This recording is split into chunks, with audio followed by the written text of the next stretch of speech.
Cada um de nós tem um olhar sobre as coisas. E a partir desse olhar, deixamos que sejam formadas uma série de ramificações no cérebro que vão ditar as nossas decisões. É assim para qualquer ser humano. E a comunicação entre as pessoas também depende do entendimento de cada um. É o olhar se materializando. Quando pensamos em nos comunicar, podemos lembrar daquelas antenas parabólicas onde o mundo pode ser explorado e de onde sai um planeta inteiro de possibilidades. Comunicar também é entender um conceito, uma ideia, é encontrar as palavras certas, dar voz ao real e ao imaginário, é administrar as emoções e transmitir tudo em palavras, cores e formatos. Afinal, as pessoas precisam entender a mensagem. Por isso, olhar com clareza e o todo é fundamental para que o nosso planeta seja um lugar cada vez melhor para se viver. Olhar daqui, jornalismo com conexão local, onde a região se vê.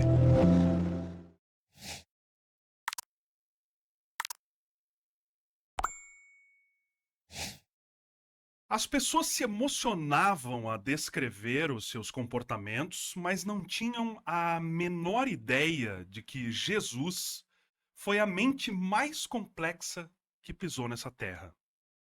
Elas não entendiam que, com uma das mãos, o carpinteiro entalhava madeiras, e com a outra, a personalidade humana. Ele usou códigos de gestão da emoção que eram únicos e que tinham o objetivo de revolucionar a história da humanidade. Esse é um trecho do livro O Homem Mais Feliz da História, de autoria de Augusto Cury.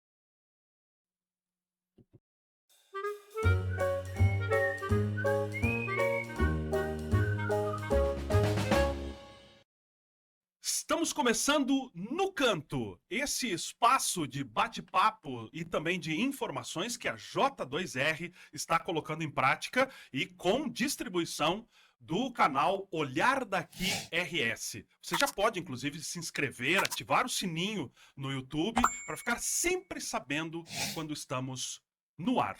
E hoje nós estamos muito felizes de receber aqui no nosso espaço o padre Carlos Jaroszewski, ele que é pároco aqui da paróquia Nossa Senhora da Saúde em Tapejara. Seja muito bem-vindo ao nosso espaço de conversas, padre. É uma alegria estar com você, J. Júnior, que já nos conhecemos há mais tempo nos outros serviços que realizavas.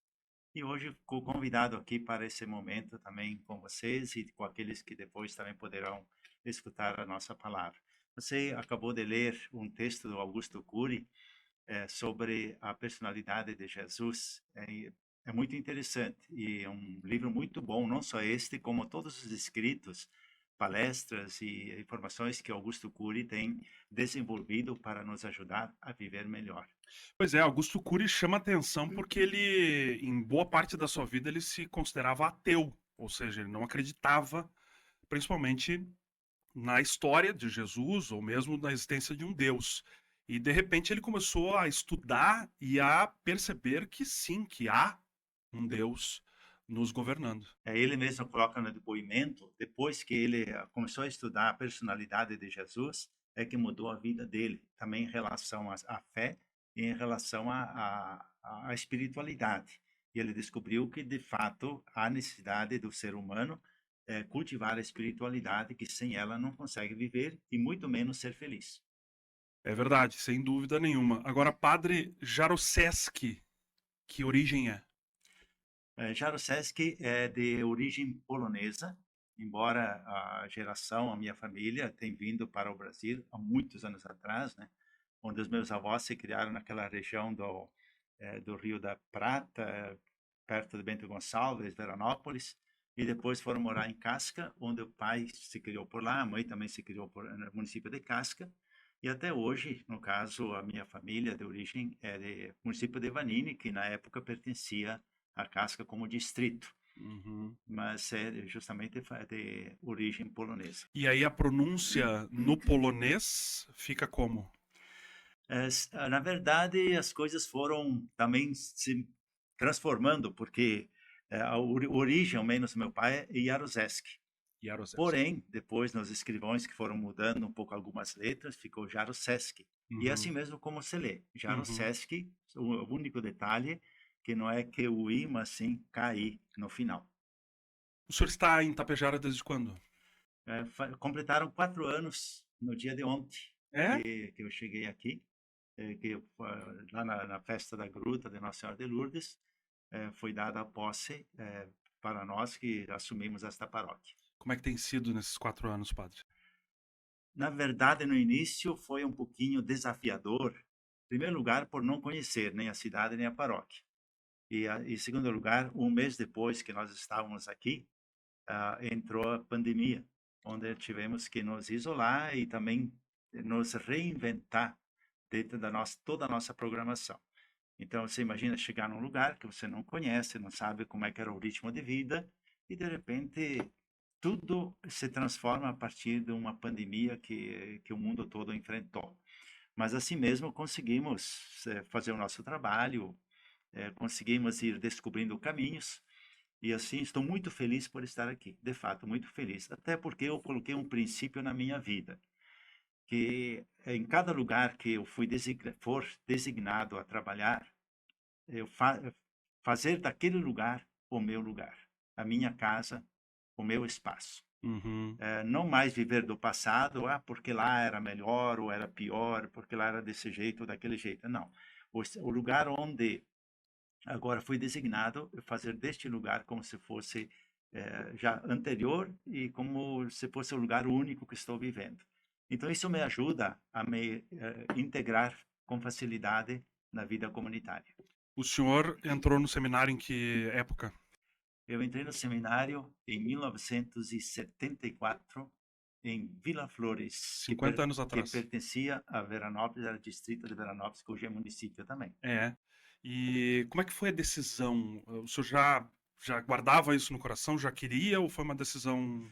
Na verdade, a minha família sempre foi muito assim religiosa. Era É. uma família tinha o costume de rezar o terço todas as noites, Uhum. por mais que estivesse cansado lá naquele interior, vivendo da agricultura familiar, mas à noite sempre nos ajoelhávamos e rezávamos todo o terço. Inclusive rezávamos o terço em polonês quando eu era pequeno. É E mesmo? depois a gente foi esquecendo porque essa prática a gente foi deixando de lado quando entrou no seminário e começou a conviver somente com a cultura brasileira e principalmente também italianos, né? Porque no Uhum. seminário a maioria eram italianos.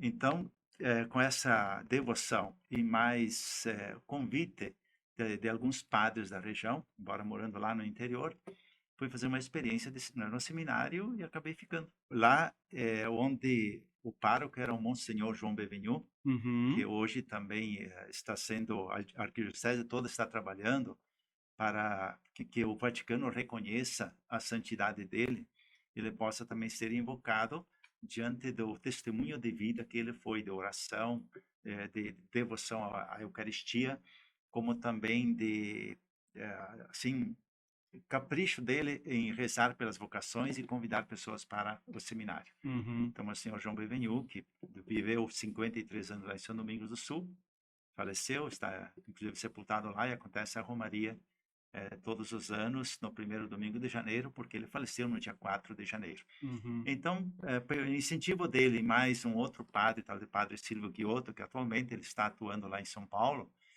que na época era dos claretianos, também passava naquelas escolas pequenas, a nossa escola chamavam de Brisoleta, Brisoleta. escola no interior, uma escola pequena no interior que tinha 44 crianças estudando, em Olha aí. 5 séries, uma professora única para 5 séries no mesmo tempo dando aula.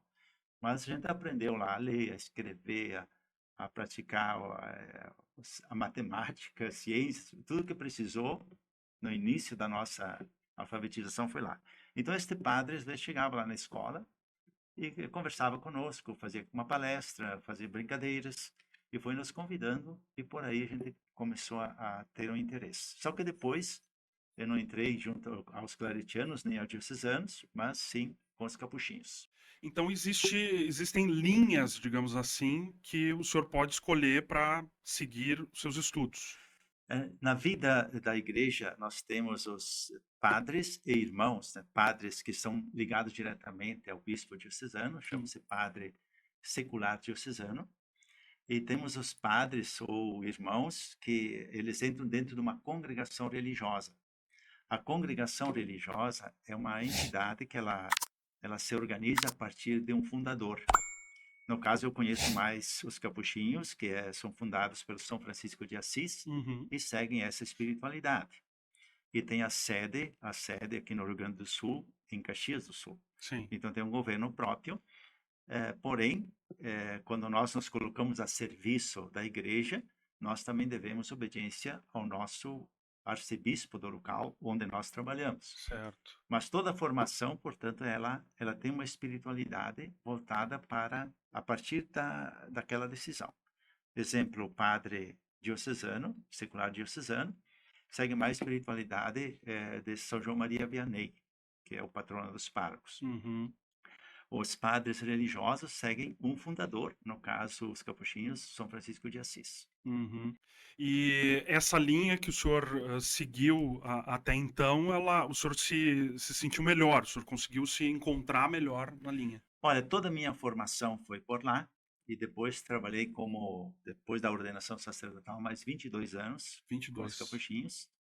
E depois, a partir disso, até para ficar mais próximo da família, porque a vida religiosa, ela não tem, assim, preferências de local, a gente precisa se colocar à disposição para ir onde for necessário. Não pode escolher. Então, para ficar mais próximo um pouco da família, eu fui encardinado na nossa arquidiocese, fui acolhido pelo Dom Pedro Simo, e depois disso encardinado quer dizer, agora faço parte deste clero aqui, deste presbitério de Passo Fundo, também por o arcebispo que esteve aqui conosco, né? E assim, então, agora já são 12 anos, há 12 anos que estou trabalhando diretamente na Arquidiocese de Passo Fundo, com obediência ao bispo. E o senhor, desde que saiu do seminário, passou por várias paróquias, várias cidades? A minha formação, então, foi primeiro grau, então foi depois de estudar lá no interior, estudar em Vanini, depois estudar no seminário em Vila Flores, fiz o segundo grau em Veranópolis, fiz a faculdade de filosofia na Federal em Santa Maria. É um noviciado que a vida religiosa tem, um noviciado, a diocese tem já é outra forma, né, que nesse trabalho de formação. Daí fiquei um ano em Marau, depois fiz a teologia na PUC em Porto Alegre. Em janeiro, 30 de janeiro de 88, fui ordenado sacerdote, padre. Já fui destinado a trabalhar na paróquia Nossa Senhora da Penha da Vila da Quinta. Vila da Quinta, que é cidade de Rio Grande. Rio Grande. Fica para quem não sabe, fica localizado entre Pelotas e Rio Grande. Mas já pertence ao município de Rio Grande. Daí trabalhei lá os primeiros anos de padre. E de lá depois fui trabalhar em Santa Maria, paróquia Nossa Senhora de Fátima, que está localizada no centro, mas abrangia todos os bairros e interior. Depois de lá, então, fui designado para trabalhar na paróquia de Soledade, município de Soledade, em Mormaço. Uhum. Depois Mormaço se tornou independente no nosso tempo e se criou a paróquia de Mormaço, ficou só Soledade, mas também uma paróquia muito grande, né, e muito desafiadora. De lá fui convidado e designado para trabalhar na paróquia de Marau, substituindo o Frei São João Esperandio, que era uma grande personalidade na área pastoral, né, já falecido também ele, né? E lá de Marau, depois de 5 anos de trabalho, aí depois me encardinei na diocese, onde fui trabalhar em Passo Fundo, na paróquia São Vicente de Paulo, no bairro Boqueirão. E após 9 anos de lá, é que o bispo pediu para vir e assumir aqui em Itapejara. Eu acredito muito, padre, que Deus ele vai colocando a gente no caminho, ele vai traçando as estradas que a gente vai andar. O senhor acredita que isso aconteceu com o senhor? Quer dizer, o senhor começou como padre lá na zona sul do Rio Grande do Sul e de repente o senhor veio para a região norte do estado. Esses caminhos todos trilhados, era isso mesmo que o senhor esperava? Olha, o que é um chamado de Deus? Poderíamos dizer assim, às vezes as coisas aparecem de uma maneira mais clara, outras vezes acontecem via outras pessoas. São caminhos, às vezes, laterais, mas que eles levam a assumir tal atitude ou tal posição. E quando a gente se coloca a serviço e se dispõe a trabalhar e gosta desse trabalho, a gente vai andando. E acho que Deus age não de forma assim surpreendente, como se diz assim, de um momento para o outro faz acontecer um grande milagre, uma grande revelação. Mas a própria revelação ela vai acontecendo no dia a dia da vida. Quando a gente acredita na presença dele, acredita na força, na luz que ele vai implementando na vida da gente, ele vai nos indicando caminhos e a gente começa a trilhar sem às vezes perceber que são esses sinais que vêm do alto, né? Uhum. E a própria vontade humana também, porque se a pessoa gosta de desenvolver um trabalho, ela se dá bem. Se ela não gosta, ela não consegue, né?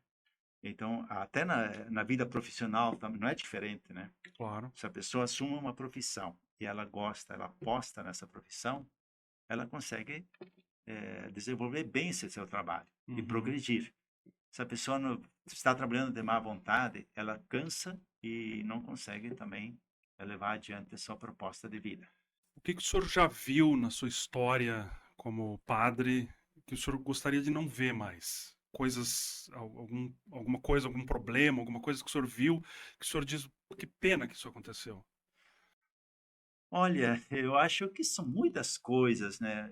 Porém, eu penso assim que mesmo diante das coisas às vezes negativas que acontecem na vida da gente, da própria pessoa, ou na vida da sociedade, de uma comunidade que a gente está envolvido, precisamos aprender também do negativo. Então eu comecei a colocar também dentro da minha consciência, minha cabeça, isto, que do negativo e às vezes daquilo que é contrário àquilo que a gente gostaria, o que deveria ser feito, tirar grandes lições para a vida. Ali a gente não cai na depressão e nem no desânimo. Por Uhum. quê? Bom, aconteceu isto, Jesus veio para os pecadores. Ele não veio para salvar os justos. O próprio Dom Rodolfo, nosso arcebispo atual, ele muitas vezes tem repetido isso nas celebrações. Jesus veio para salvar os pecadores e não os justos. Portanto, nós temos também nossos momentos, às vezes, de crises, dificuldades, mas quando aprendemos deles, a buscar o ideal, buscar o caminho certo, o caminho da felicidade, a gente vai conquistando, passo a passo, um amadurecimento da vida, da espiritualidade, da consciência, de tudo, afinal. As pessoas lhe pedem muitas orientações, muitos caminhos, digamos assim. Olha, além do nosso trabalho, das celebrações eucarísticas que acontecem, dessa visita a doentes que é tão importante, momento, os sacramentos e sacramentais, o sacramento sacramental é um pouco diferente um do outro, né? Que a gente vai assim administrando, nós também temos um atendimento espiritual e também psicológico às pessoas. É. E diariamente nós temos pessoas que vêm ao nosso encontro, vêm buscar essa força, ou às vezes apenas eh, jogar para fora, partilhar o sofrimento que a pessoa vive. E nós também nos educamos para escutar. Nem sempre conseguimos dar a resposta que a pessoa precisa, mas também aprendemos a escutar. O escutar, às vezes, é mais importante do que uma palavra. E esse escutar, às vezes, ajuda a pessoa a sair do lugar, desse momento que ela veio buscar, transformada, né? E isso acontece muito, e acho que isso satisfaz muito até o nosso trabalho. Quando a gente sente que conseguiu ajudar alguém, conseguiu alguém sair de uma situação muito crítica da vida, conseguiu alguém sair de uma situação de depressão, às vezes, e até de uma atitude mais drástica que a pessoa queria tomar, e a partir de uma escuta, de uma conversa, ela consegue se dar conta que, mesmo diante das dificuldades, vale a pena viver. Pois é, a gente tem percebido que a saúde mental, muitas vezes, das pessoas tá bastante abalada. Eu acho até que também boa parte porque aquilo que o senhor acabou de falar sobre a pandemia, né? Nós passamos por um período muito complicado de pandemia. As pessoas ficaram meio abaladas. Elas recorrendo ao senhor, elas conseguem um conforto. A pandemia acho que foi um marco histórico de toda a humanidade, mas não só a pandemia, porque antes também vinha acontecendo muitas coisas que vinham ao nosso encontro. Desde quando comecei a ser padre, fui notando isso. Uhum, Porque às vezes a sociedade ela impõe uma maneira de ser e viver.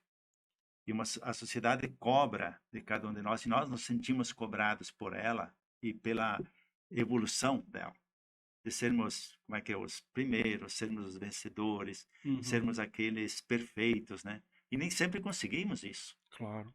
E quando nós não conseguimos ter a consciência de que somos limitados, e que nós não conseguimos sozinhos salvar o mundo, mas precisamos do outro, nós vamos mudando o nosso jeito de ser e assumimos a nossa vida com mais naturalidade.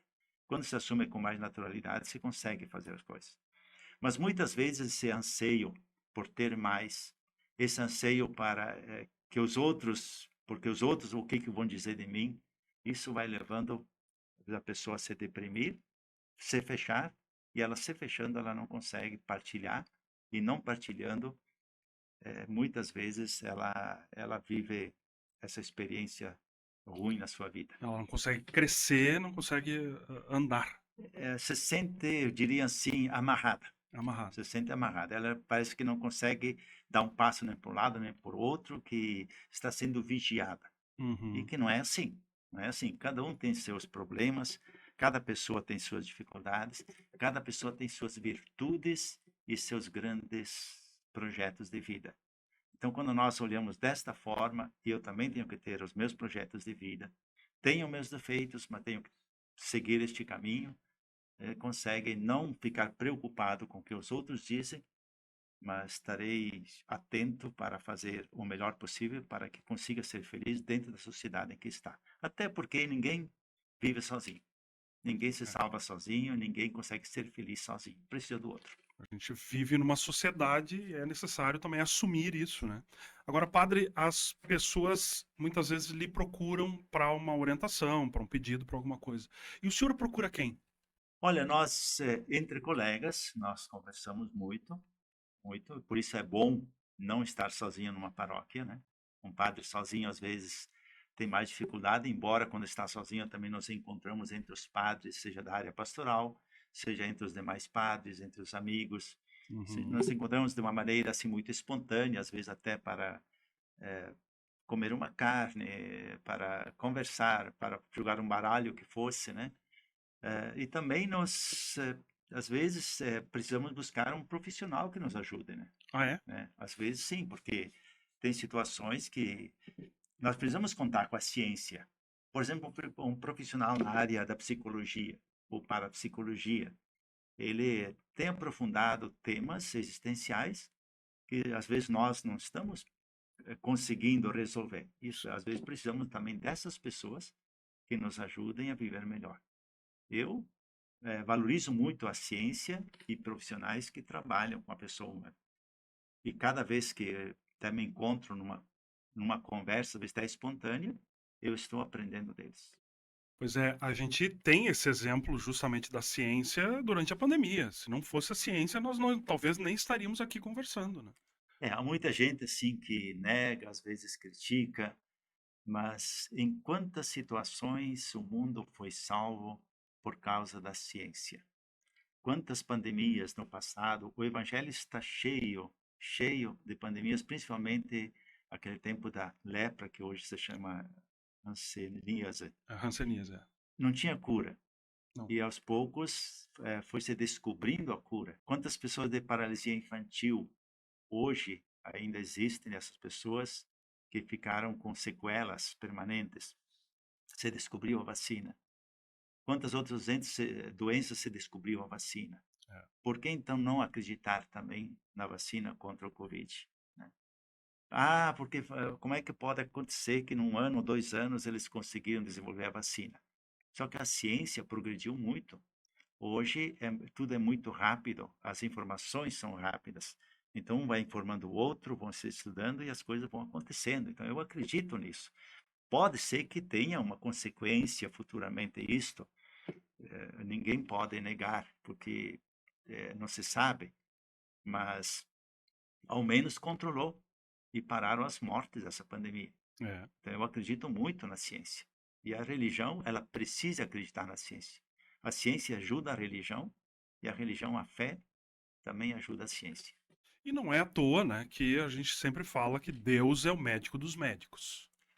E se Deus é médico dos médicos, ele também deu sabedoria para as pessoas desenvolverem, eh, através da tecnologia, através do estudo, através da natureza, a descobrir formas para melhor viver. Porque Deus quer vida em plenitude. Sim. Deus não quer a morte das pessoas, sofrimento das pessoas.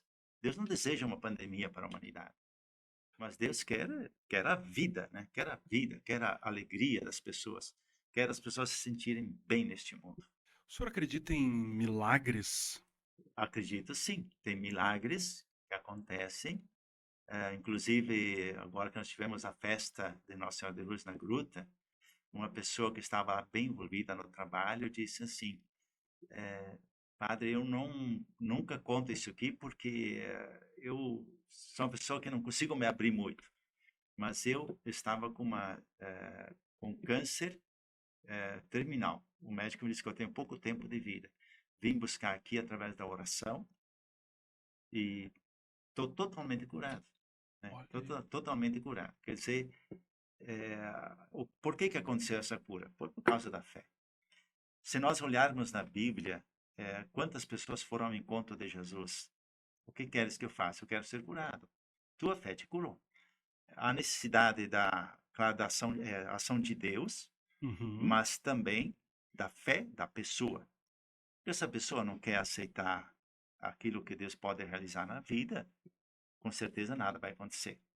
Mas quando a pessoa ela confia, acredita e ela busca, sempre vai acontecer algo de bom. E o maior milagre, o maior de todos os milagres, é nós estarmos vivos. O dom da vida, a sabedoria, a nossa inteligência. O milagre é nós sermos amados por Deus. É. É maior do que qualquer outra coisa que possa acontecer. O evangelho de hoje nos fala, o único sinal que será dado é aquele de Jonas. Qual é o sinal de Jonas? Quando ele foi anunciar para a cidade que deveriam mudar de vida ou a cidade seria destruída. E a cidade toda fez penitência, mudou seu modo de vida e aí conseguiu sair daquela situação de crise que estava vivendo. É realmente a força da fé é algo que, e como a gente sempre fala, né, não se explica. Sim, porque a fé é a abertura para o divino, independente da religião. É. Porque a religião, o que é a religião? A religião, ela te conduz, te coloca algumas regras para você viver a experiência de Deus. Uhum.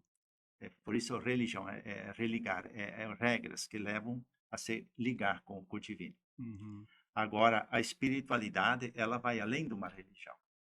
O nosso encontro com Deus, sentir o amor de Deus, é acolher o amor que Deus tem por nós.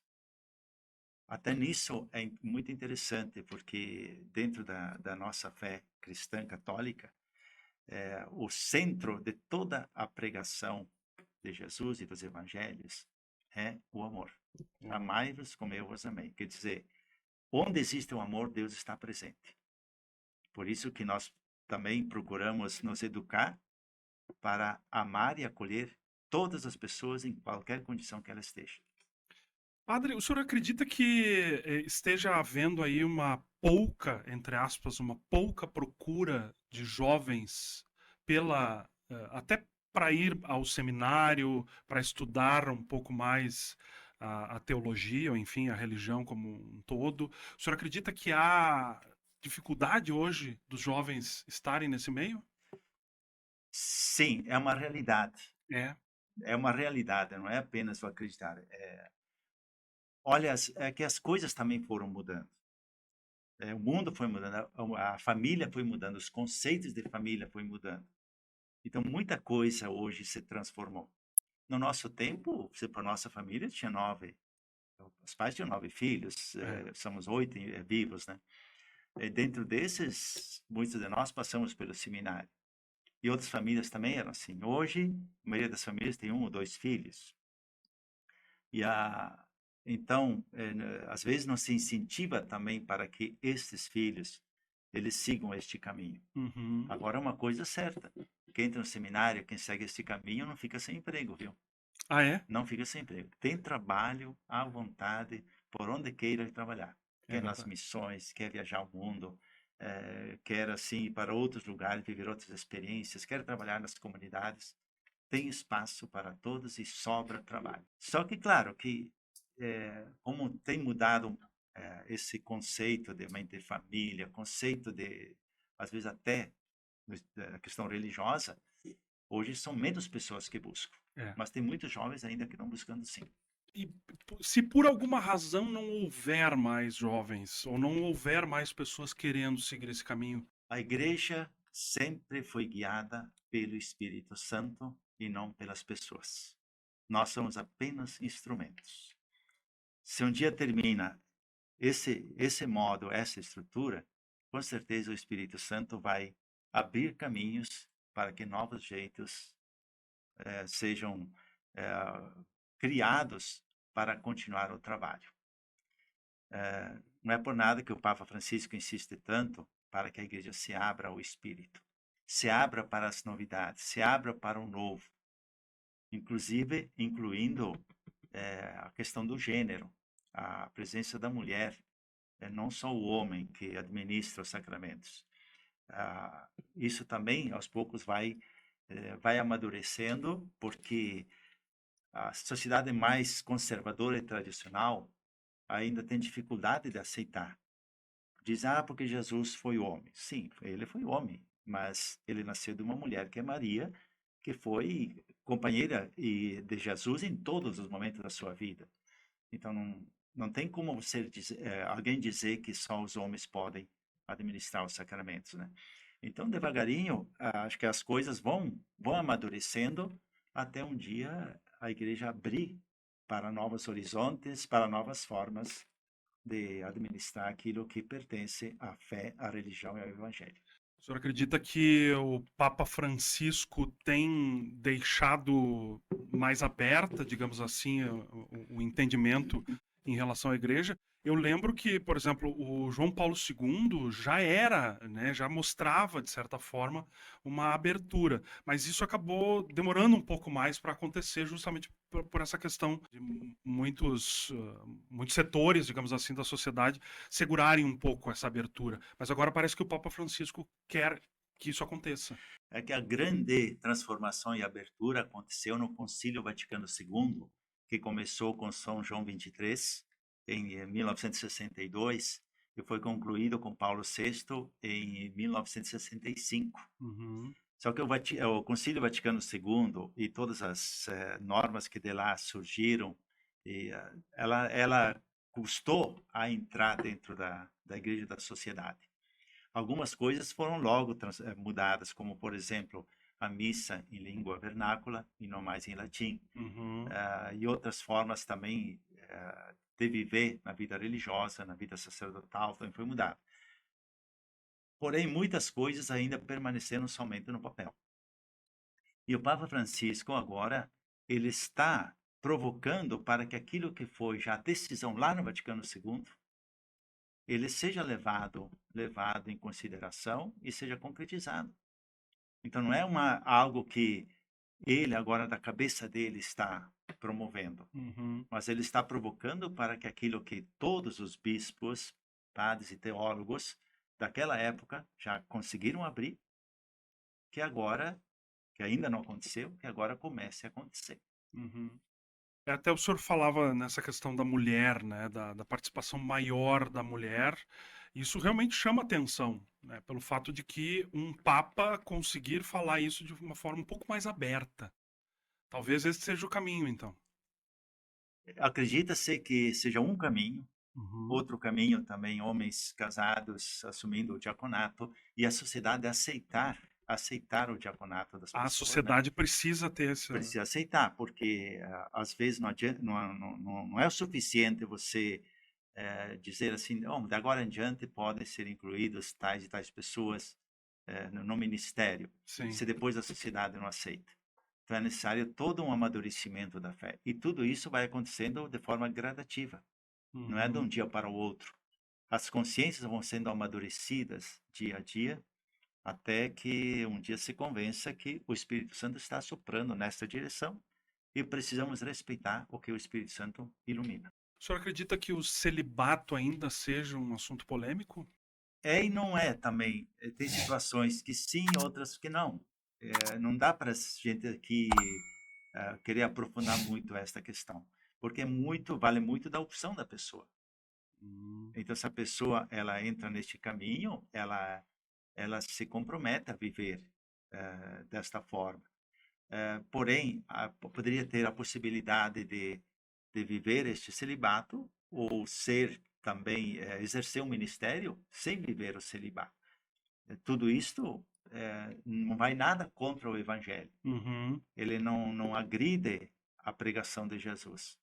O próprio Jesus, ele acolheu homens casados, como o próprio Evangelho deixa bem claro isso quando ele foi lá curar a sogra de Pedro, mostra que Pedro era um homem casado, né? Sim. Então Jesus acolheu homens casados, acolheu famílias, acolheu as mulheres também. Maria sempre foi participante ativa dos discípulos de Jesus, né? O senhor acha então que, por exemplo, aquele que optou pelo celibato, ele vai exercer talvez um cargo que aquele que não optou vai exercer outro cargo?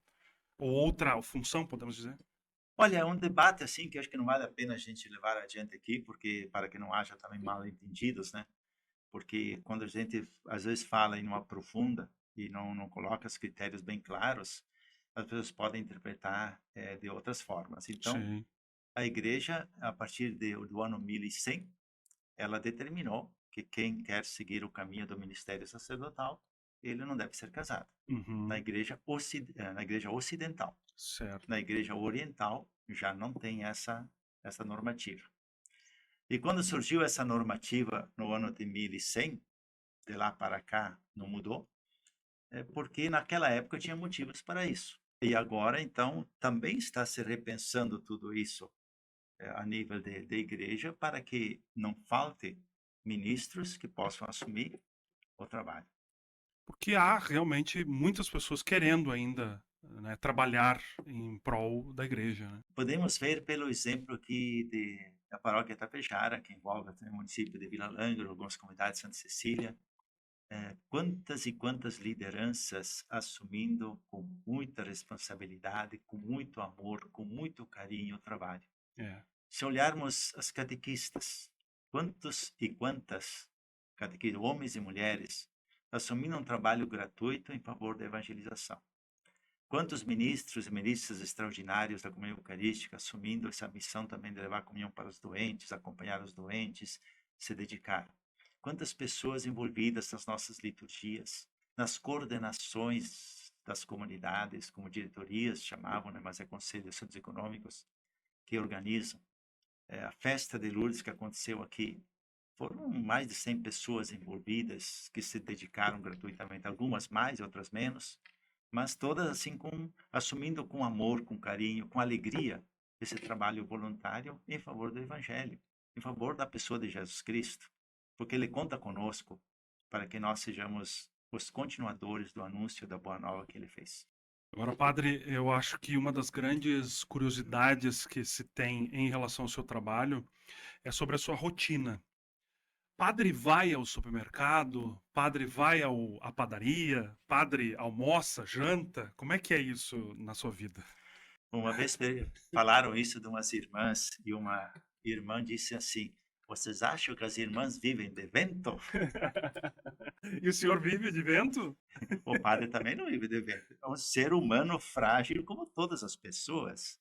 Às vezes até mais, porque às vezes não tem como compartilhar os seus anseios, as suas dificuldades. Sim. Mas nós precisamos viver, né? Sim. Então, nós convivemos na sociedade tal e qual como todos os outros. Então, a rotina é igual. Se a gente quer ir lá também, sentar num restaurante jantar, tomar uma cervejinha, nós podemos ir e não temos nenhuma restrição a respeito disso, porque somos seres humanos e nós, claro que precisamos ter a nossa postura de, não podemos exagerar como todas as pessoas, qualquer pai de família não pode chegar, por exemplo, num restaurante ou num bar e encher, como diz popularmente, encher a cara. É, Que vai chegar em casa, vai mostrar um exemplo negativo para os filhos ou vai se tornar também agressivo com a família. é. Então, o padre também é alguém que ele precisa ter a sua postura adequada, até porque é uma pessoa pública. Sim. E como pessoa pública, ela é mais visada, ela é mais olhada. Está É, cheio de câmeras o dia todo controlando a vida do padre, né? Então, nós precisamos ter uma postura correta também. Mas toda pessoa precisa ter isso, né? Não é porque não seja padre ou um pai de família comece a aprontar. Aí depois os filhos vão olhar para esse pai e vão dizer o quê, né? Vão olhar para aquela mãe e vão dizer o quê? Ah, a mãe foi lá e fez o pobre. Como é que... Então, claro que tem, mas nós convivemos com a sociedade normalmente, sim. E precisamos disso. Esse é o jeito que precisamos viver, porque nós não somos mais e nem menos importantes do que os outros. Mas nós somos pessoas que devemos viver a fraternidade com os outros. agora a gente tem percebido que a paróquia Nossa Senhora da Saúde cada vez mais tem procurado se aproximar das pessoas. Um dos instrumentos que o senhor tem usado é a internet. Todos os dias a gente vê, por exemplo, no Facebook da paróquia, ou até mesmo em outras redes sociais, as atividades que a paróquia vem desenvolvendo, inclusive as missas, né? Esse é o caminho também para cada vez chegar aonde talvez as pessoas não conseguissem estar na igreja? Nós precisamos visualizar aquilo que é feito pela comunidade, para que todos conheçam que a igreja não é um gueto fechado. Ela não está com as portas fechadas, ela precisa se abrir para o mundo. Inclusive, num dos documentos de Aparecida que os bispos da América Latina se encontraram e aprovaram, e agora tem sido assumido, inclusive, pela Igreja Universal, através do Papa, que a igreja precisa estar em saída. Hum, Ela não pode ser fechada na sacristia ou dentro da igreja, ela precisa sair para ir ao encontro das pessoas, para ir onde as pessoas estão, para onde a sociedade está. Por quê? O evangelho precisa chegar lá. E se olhar o exemplo de Jesus, ele evangeliza caminhando. Ele nunca, ele não permaneceu numa sinagoga, que era a igreja da época, uhum. mas ele caminhava, ia para a montanha, ia para a rua, ia no mar, embarcava num barco, atravessava o mar, ia para outra cidade. Então, ele mostrou de que o evangelho é dinâmico, o evangelho não é estático, Então não é, é morto, o senhor acredita ele é nisso? vivo, Uhum. e o que é vivo caminha, e a igreja precisa caminhar. Todo cristão precisa se colocar a caminho, todo. Independente de ser católico ou não católico, ele precisa se colocar a caminho se ele quer levar a mensagem para o outro. Então, ela precisa se abrir para isso. E os meios de comunicação precisam ser usados para isso. A tecnologia existe para isso. Então, nós também ainda aproveitamos pouco, precisamos aproveitar mais, talvez. É necessário descobrir mais os meios e caminhos para chegar a mais pessoas. O que o senhor fala sobre descobrir meios, utilizar um pouquinho mais dessa tecnologia que nós já temos? Se olharmos tanto o WhatsApp, o Facebook, o Twitter, e todas essas formas de comunicação hoje, elas jogam para a cabeça das pessoas tudo o que querem para tirar proveito para si, principalmente na questão econômica, Certo. né? E, então, esses meios, eles são ocupados. Se nós também não entramos no meio deles e ajudamos a contrapor um pouco essa agressividade à pessoa, nós não conseguimos, às vezes, chegar e a pessoa não consegue também descobrir que ela pode buscar algo melhor. Uhum. Então, nesse aspecto, como diz Jesus, às vezes os filhos das trevas são mais espertos do que da luz. Eles às vezes chegaram antes e nós, acho que todo cristão, quando ele consegue um caminho para ajudar a difundir uma mensagem positiva, um valor positivo, independente se é cristão, não é cristão, um valor positivo que ajuda a construir pessoas. Ele deve usar esses meios e colocar eles a serviço. E evitar o quê? Evitar os fake news, evitar aquelas mensagens agressivas, evitar aquilo que possa desunir ou destruir a personalidade da pessoa ou mesmo a comunidade. Como é que é a sua relação com a política? Se você falar em política, eu vou dizer assim, eu sou extremamente político, O porque homem. eu estou envolvido com a sociedade. Exato, E tudo o que a gente faz, aquilo que estou fazendo agora aqui é política, não é verdade? com certeza. Né?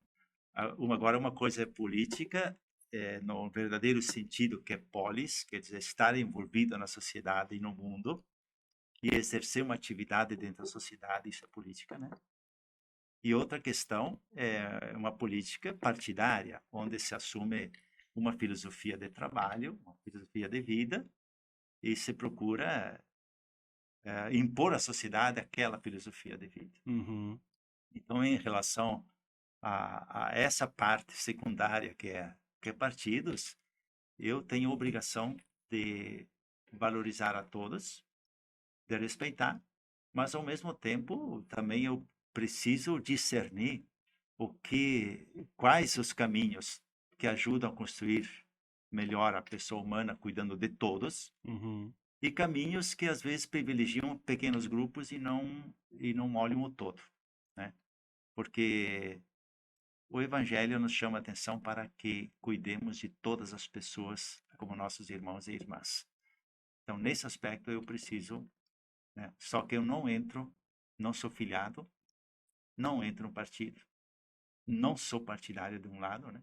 Mas eu procuro sempre é, colher de todas as coisas boas que tem, Claro. valorizar, mas sem perder o foco que é o respeito pela pessoa humana como um todo. É que nós estamos vivendo cada vez mais uma sociedade polarizada, né? Quer dizer, se você não é deste lado, você é contra o meu lado. Então, essa polarização às vezes atrapalha por demais o crescimento, né, da sociedade. Infelizmente, entrou essa filosofia no Brasil e tá até no mundo. É, sim, Ou com você certeza. é desse lado, você é bom. Se você é do outro lado, você é ruim. É. Você precisa aprender do diferente. Por exemplo, vamos agora entrar dentro de um município. Como é bom quando numa Câmara de Vereadores tem vereadores de partidos diferentes. Sim. Porque um ajuda o outro a crescer. Um ajuda o outro a enxergar aquilo que é melhor para a sociedade. E quando você pensa todos na mesma direção, você acha que está fazendo o melhor possível. É. Por exemplo, eu não tenho medo porque dentro da fé cristã tem outras igrejas. As outras igrejas cristãs me ajudam a eu crescer dentro da igreja católica. Uma vez eu falei isso, inclusive, para um pastor que a gente estava lá conversando. Mas como assim? Claro, porque vocês nos provocam a melhorar cada vez mais o nosso modo de ser e de evangelizar. Uhum. Ou nós melhoramos, ou nós nos perdemos. Então, o diferente nos ajuda a crescer sempre, sempre. E às vezes as pessoas não se dão conta disso. Acham que só o meu modo de pensar que é correto e tudo que vem do outro é maligno. E não é assim. A sociedade precisa conviver com o diferente, porque é assim que ela enriquece. Eu até ia lhe fazer essa pergunta sobre a relação com as outras igrejas, com as outras, digamos, religiões, né? Existem muitas, e o Brasil teve uma abertura nos últimos 20 anos de novas igrejas, novas filosofias. Então, no seu caso, o senhor acredita que isso ajuda, inclusive, a própria Igreja Católica? Se nós pregamos o amor precisa ser distribuído a todos e vivenciado. Não adianta nós pregarmos lá na igreja que Jesus nos ama e que nós devemos nos amar, e se depois eu começo a brigar com outras formas de pensar.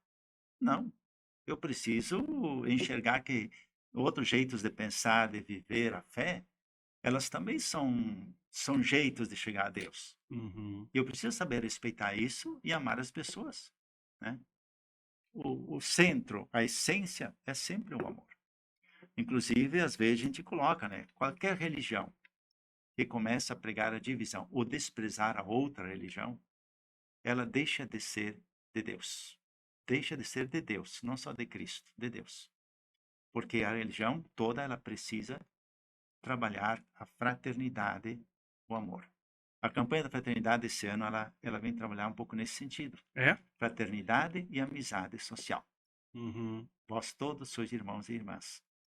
A fraternidade social. Então, a social não é só dentro de quem professa esta fé. Uhum. É a amizade que deve acontecer com a sociedade inteira. Isso é muito interessante. Aliás, a campanha da fraternidade, ela cria, ela instiga as pessoas a discutirem sobre determinados assuntos, né? É importante que a campanha da fraternidade seja colocada em prática todos os anos para pegar determinados assuntos e fazer com que a sociedade pense um pouco, né? Ela sempre aborda um foco da nossa vida e da nossa existência. Então, no caso, esse ano, o foco é justamente viver a fraternidade Uhum. e viver a amizade, a reconstrução da amizade. O texto base nos ajuda, porque um texto base foi construído por um grupo entre bispos, teólogos e pastoralistas, pessoas de teologia que conhecem muito tanto a questão da palavra de Deus, o catecismo da Igreja Católica, e conhecem muito da situação real da vida da sociedade. Então, eles trazem presente, por exemplo, a primeira parte, o ver, onde tem coisas bonitas acontecendo em termos de fraternidade e amizade social, e onde existem lacunas e pecados grandes que destroem a amizade social. Uhum. A segunda parte, ela vem ajudar a iluminar. Como, por exemplo, se iluminar, como Jesus agia diante de tais situações.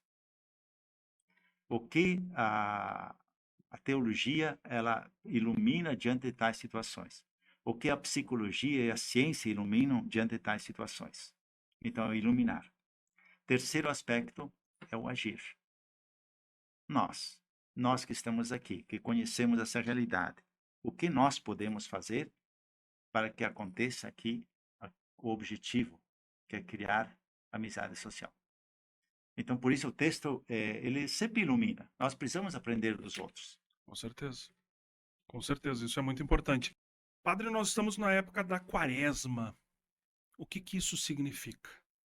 Quaresma são os 40 dias em preparação à Páscoa de Jesus, paixão, morte e ressurreição de Jesus, que é a essência, que é o coração da fé cristã. Uhum. Porque Jesus Cristo é aquele que entregou sua vida por amor a nós, veio do Pai, entregou a vida na cruz, e pela morte, pela paixão, morte e ressurreição, ele redimiu a humanidade e ele fez aliança de sangue entre a humanidade e Deus. Quer dizer, é a presença de Deus vivo entre nós. Então, a tempo de Quaresma, toda a liturgia, ela nos ajuda a ir preparando este momento sagrado da nossa existência, que é viver essa presença de Cristo ressuscitado, porque e daí fortalecendo a nossa fé na nossa ressurreição. Uhum. A nossa vida aqui, ela tem um tempo determinado e um dia ela aqui termina, mas não termina tudo. A nossa espiritualidade, nosso espírito, ele vai continuar, porque Jesus mostrou isso na ressurreição. Uhum. Então é isso que nós acreditamos. Então a Quaresma, todos os textos da Bíblia, do Evangelho, as orações, eles vão afunilando para que cheguemos lá e celebremos. Como poderia explicar isso? Se você organiza, por exemplo, uma festa de aniversário, de bodas, você não vai fazer a festa de um momento para o outro. Amanhã eu vou aniversariar, vou fazer uma festa. Não, você preparou isso com muita antecedência. É. Você antes pensou o local, quem você vai convidar, quantas pessoas você pode convidar, o que você vai preparar, como você vai celebrar a sua festa. E quando chega no dia da festa, é o auge de tudo aquilo que você preparou antes. Quem vai só participar da festa, ele não sentiu o que você sentiu antes para preparar. Uhum. Então, a Quaresma, nós estamos envolvidos no mistério da salvação de Cristo, e estamos nos preparando para celebrar aquele momento sagrado. E essa preparação, há uma necessidade, um ritual, alguma coisa que se faça para que tudo aconteça? Toda a liturgia, ela é o rito, um ritual. Uhum. Ela segue, e através desse ritual, ela vai nos ajudando a chegar a um objetivo. E a questão do rito é para toda a sociedade. Nós já nascemos dentro de um rito. É. O modo de nascer, o modo de ser cuidados, o modo de nos alimentar, tudo é ritualizado na nossa vida. O modo de sentar à mesa, o modo de nos posicionar diante de outra pessoa, tudo é ritualizado. Então, na igreja também existe todo um ritual que vai nos ajudando a chegar até o ponto central, que é a celebração. Padre, para a gente finalizar aqui o nosso bate-papo, por mim, eu com certeza ficaria aqui mais algumas horas, mas, né, não é possível. Desde aquele adolescente de 15 anos que entrava no seminário, olhando para sua história, até os dias de hoje, pensando em tudo que o senhor já viveu, como é que o senhor se vê daqui para frente? Valeu a pena seguir este caminho, vale a pena continuar seguindo este caminho e vale a pena apostar naquilo que Deus designa para cada um de nós. Acreditando, tendo fé, assumindo com alegria, mesmo às vezes com dificuldades, mas as dificuldades são um trampolim para a gente viver melhor. Eu diria assim, vale a pena apostar na vida e nesta missão. Padre Carlos, eu quero lhe agradecer imensamente por estar conosco aqui e desejar tudo de bom que Deus pode reservar para o senhor, para a sua família, enfim, para todos que convivem com o senhor. E as portas aqui do nosso estúdio estarão sempre abertas, inclusive para conversar, para trocar ideias e para sempre buscar inspirações. Eu agradeço pela oportunidade.